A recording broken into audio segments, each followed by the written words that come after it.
ሰላም ጤና ይስጥልን የተከበራችሁ ተመልካቾቻችን ከካፋ ቴሌቪዥን ለሳቱ ያዘጋጀናቸውን ዜናዎች ይዘን ቀርበናል። ከዜናዎቹ ጋር ብሩክታይት ብርሃን ነኝ። አብራችሁን ቆዩ። በክልሉ አቅመ ደካማ ዜጎችን በዘላቂነት መደገፍና ማገዝ ያስፈልጋል ተባለ። የደቡብ ምዕራብ ኢትዮጵያ ሕዝቦች ክልል ምክር ቤት በቦንጋ ከተማ ዩኒቨርሲቲ ቀጠና ሸንበቆ ሰፈር በክረምት የበጎ ተግባር መርሃ ግብር የአቅመ ደካማ እናት ቤት ግንባታ ስራ አስጀምሯል። ዘገባው የክልሉ መንግስት ኮሚኒኬሽን ነው። ቤተልሔም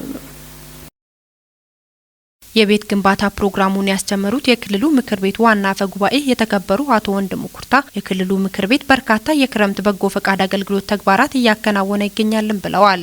ከነዚህም በጎ ተግባራት መካከል የክልሉ ምክር ቤት በካፋ ዞን በቦንጋ ከተማ ዩኒቨርሲቲ ቀጠና ሸንበቆ ሰፈር ለወይዘሮ አየለች አምቦ የአንድ ቤት ግንባታ ማስጀመሪያ ፕሮግራም እያካሄደ መሆኑን አፈ ጉባኤው ገልጸዋል። በክረምት በጎ ፈቃድ አገልግሎት የአቅመ ደካሞች ቤት ገንብቶ ከመስጠት ባሻገር አቅመ ደካማ ዜጎችን በዘላቂነት መደገፍና ማገዝ አስፈላጊ መሆኑን የገለጹት ዋና አፈ ጉባኤው ለዚህም የክልሉ ምክር ቤት መቋቋሚያ የሚሆን የተለያዩ ድጋፎችን ለአቅመ ደካማዋ እናት እንደሚያደርግም ተናግረዋል። ዛሬ የተጀመረውን ቤት በአጭር ጊዜ ገንብቶ ለመስጠት እንደሚሰራ ጠቁመው የአካባቢው ማህበረሰብ ቤቱ እስኪጠናቀቅ አስፈላጊውን ትብብርና ድጋፍ ማድረግ እንዳለበት የተከበሩ አቶ ወንድሙ ተናግረዋል። የካፋ ዞን ዋና አስተዳዳሪ አቶ እንዳሻው ከበደ በበኩላቸው በዞኑ በመንግስት ተደራሽ ያልሆኑ ተግባራትን ማህበረሰቡ ራሱ ተደጋግፎ እንዲከናወኑ ከማድረግ አኳያ በርካታ ስራዎች መሰራታቸውን ገልጸው የክልሉ ምክር ቤት አቅመ ደካሞችን ለመርዳት ለሚያደርገው ተግባር አመስግነዋል። የተጀመረውን የክረምት በጎ ስራ አጠናክረው እንደሚያስቀጥሉ ገልጸው ህብረተሰቡ ከዚህ ልምድ በመውሰድ እርስ በርስ መደጋገፍን ማጠናከር እንደሚገባም አቶ እንዳሻው ተናግረዋል። ብልጽግና ፓርቲ ሰው ተኮር ፓርቲ ነው ያሉት የቦንጋ ከተማ ከንቲባ አቶ አስማማ ወደመ በርካታ አቅመ ደካማ ዜጎችን በመለየት እየተሰራ መሆኑን ገልጸዋል። በክረምት በጎ ፈቃድ አገልግሎት በፌዴራልና በክልል ተቋማት የበርካቶችን ህይወት የቀየረ ስራ መሰራቱን ያነሱት ከንቲባው በዘንድሮ 2016 ዓ.ም በክረምት በጎ ፈቃድ አገልግሎት መርሃ ግብር በክልል ተቋማት ሊሰሩ የታቀዱት 7 ቤቶች መሆናቸውንና ዛሬ በክልሉ ምክር ቤት ተጀምሮ ወደ ስራ የተገባው ከእነዚህ ውስጥ አንዱ መሆኑን ተናግረዋል። ቡናን በብዛትና በጥራት በማምረት ለማዕከላዊ ገበያ በማቅረብ ተወዳዳሪ መሆን ያስፈልጋል ተባለ። የካፋ ዞን ቡና ምርት ጥራት ቁጥጥርና ግብይት አስተባባሪ ግብረ ኃይልና ባለድርሻ አካላት በቡና ጥራት ዙሪያ የንቅናቄ መድረክ አካሂዷል። ዘገባው የባልደረባችን አድማሱ ጴጥሮስ ነው። ተጨማሪ አለ።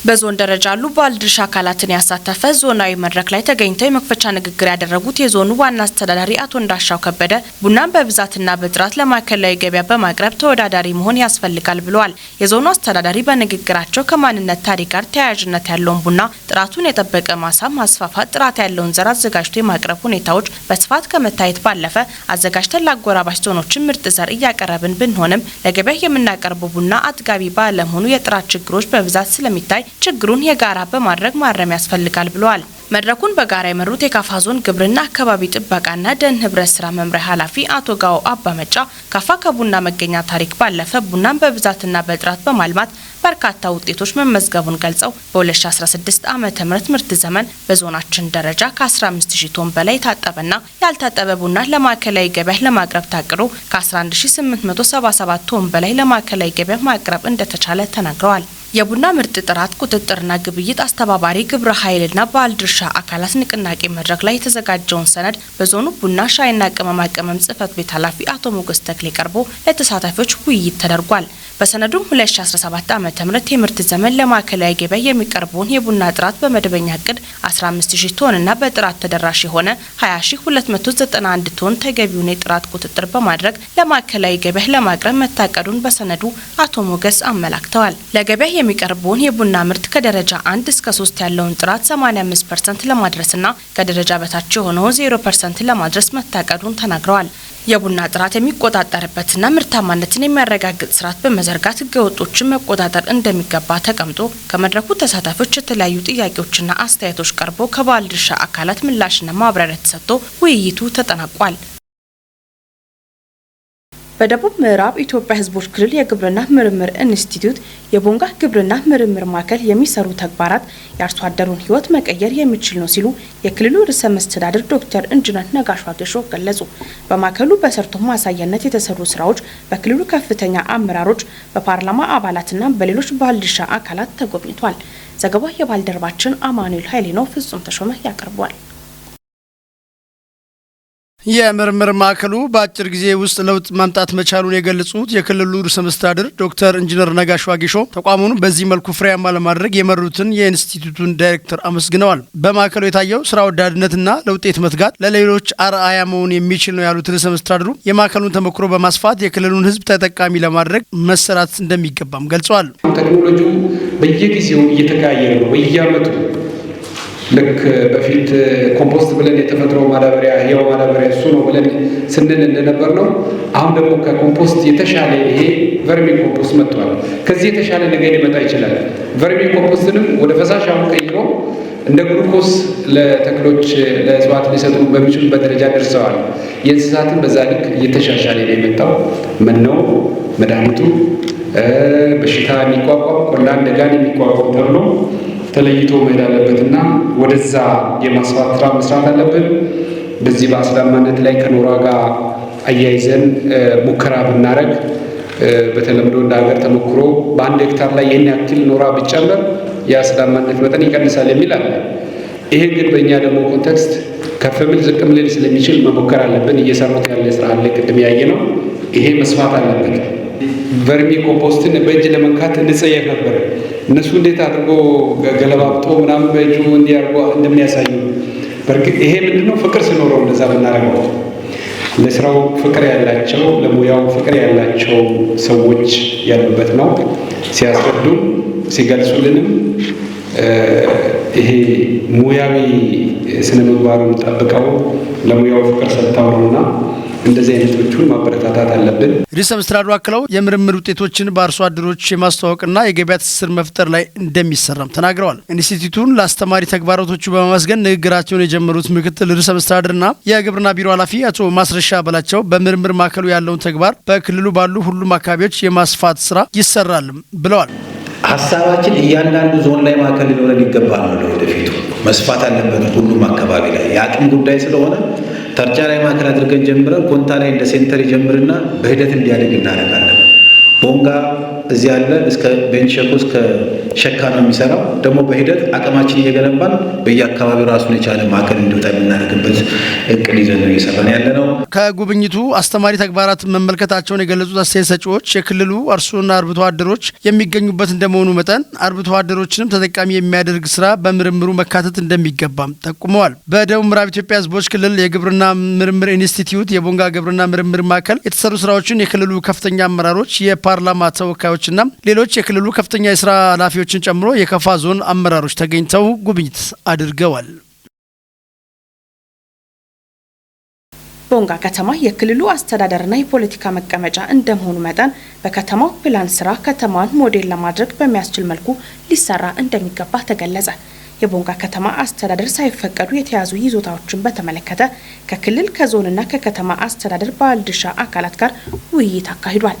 ዘገባው የሀብታሙ ወልደስላሴ ነው። ጽዮን ታደለ በማስፋፊያ የአገልግሎት ለውጥ የሚያስፈልጉ ቦታዎችን የመለየት ስራ በፕላን ተካተው መሰራታቸው ተብራርተዋል። የማስፋፊያ ፕላኑ የከተማ ደን ይዞታዎችንና ወሰን ከማስጠበቅ አንጻር የፕላኑን ምርታማነት የሚያሳይ መሆኑንም ተናግረዋል። የተጠየቀውን የድጋፍ ጥያቄ መሰረት በማድረግ ክልሉ ለሰጣው ፈጣን ምላሽ ምስጋናቸውን ያቀረቡት የቦንጋ ከተማ አስተዳደር ከንቲባ አቶ አስማሙ አደመ በጊዜና በእውቀት ችግር ፈቺ የሆኑ ስራ መሰራቱንም ገልጸዋል።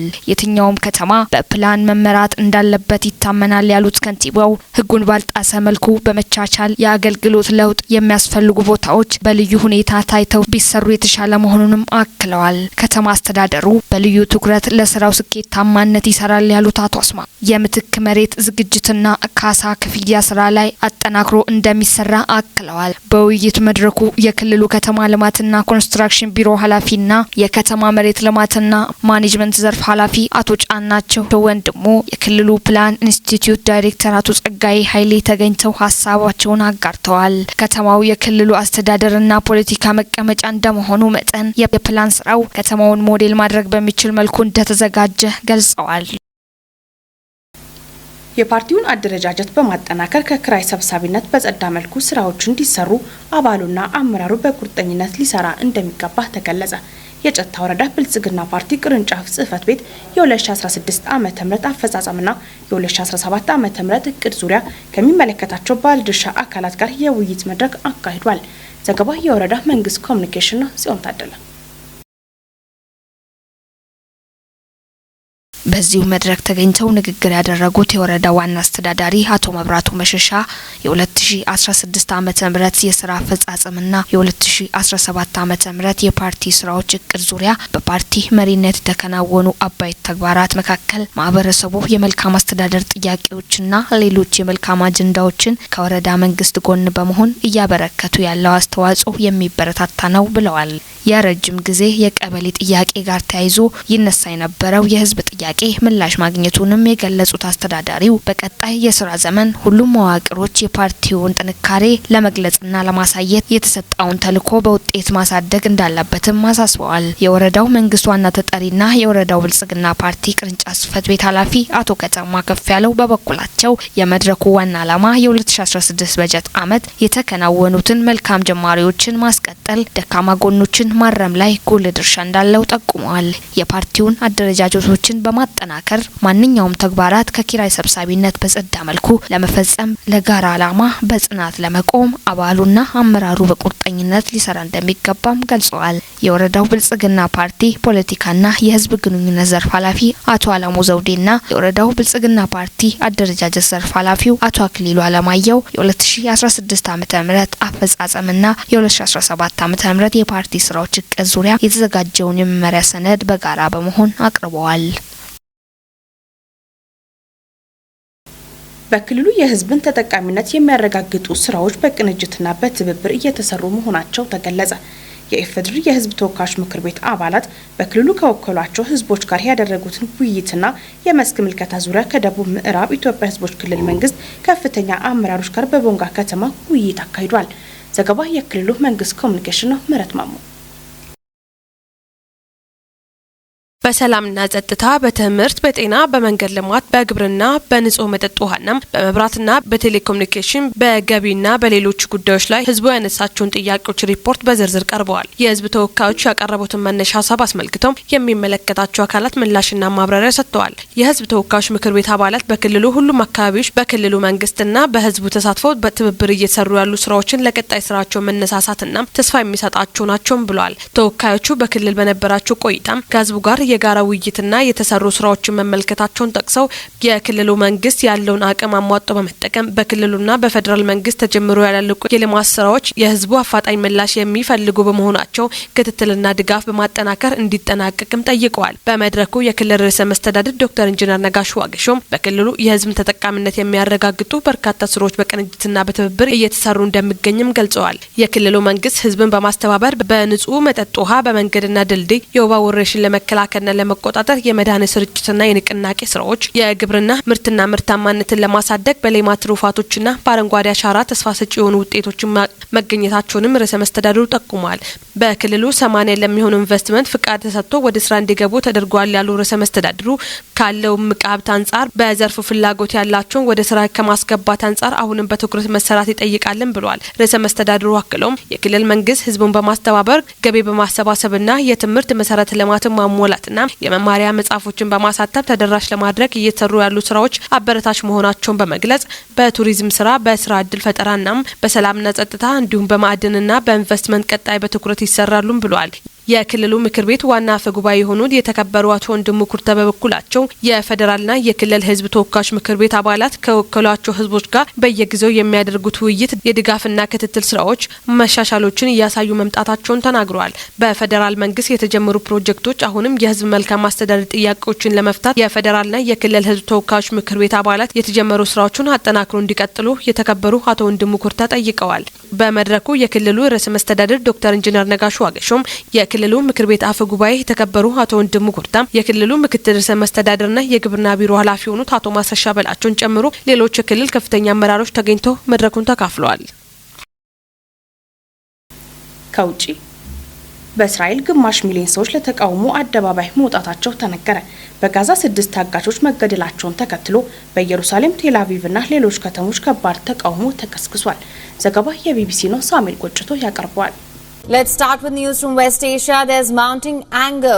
ሰልፈኞቹ የኔታንያሁ አስተዳደር ቀሪዎቹን 101 ታጋቾች እንዲያስለቅቅ ጠይቀዋል። የኔታንያሁ አስተዳደር የተኩስ አቁም ስምምነት ላይ ደርሶ ታጋቾችን ማስለቀቅ አልቻለም ያሉት 500 ሺህ የሚገመቱ ሰልፈኞች በቴል አቪቭ፣ ኢየሩሳሌምና ሌሎች ከተሞች ድምጻቸውን አሰምተዋል። ሰልፈኞቹ በኢየሩሳሌም መንገድ ዘግተው በጠቅላይ ሚኒስትር ቤንያሚን ኔታንያሁ መኖሪያ ቤት ዙሪያ ተቃውሟቸውን ሲያሰሙ ውለዋል። የእስራኤል ሌበር ፓርቲ ዜጎች ለተቃውሞ አደባባይ እንዲወጡ ጥሪ አቅርበዋል። ከኔታንያሁ ጋር ቃል ሲለዋወጡ የቆዩት የመከላከያ ሚኒስትሩ ዮቭ ጋላንቲና የቀድሞ ጠቅላይ ሚኒስትር ያር ላፒድ በቴል አቪቭ የተካሄደው ሰልፍ ላይ በርካቶች እንዲሳተፉ ጥሪ ማቅረባቸው ይታወሳል። የእስራኤል ፖሊስ ሰልፈኞቹን በውሃ ለመበተን መሞከሩንና መንገድ መዝጋቱን የሚያሳዩ ምስሎች የወጡ ሲሆን 29 ሰዎችም በቁጥጥር ስር መዋላቸው ተገልጿል። የ11 ወራቱን ጦርነት እንዲያቆሙ ጫና የበዛባቸው ጠቅላይ ሚኒስትሩ የስድስቱን ሰዎች ገዳዮች ተጠያቂ የሆኑ አካላት በቁጥጥር ስር ካላዋለች እረፍት የላትም ብለዋል። ሰልፈኞቹም የትኛውም ታጋቾችን የሚገድል አካል ስምምነት እንደማይፈልግ ግልጽ ነው ማለታቸውንም ቢቢሲ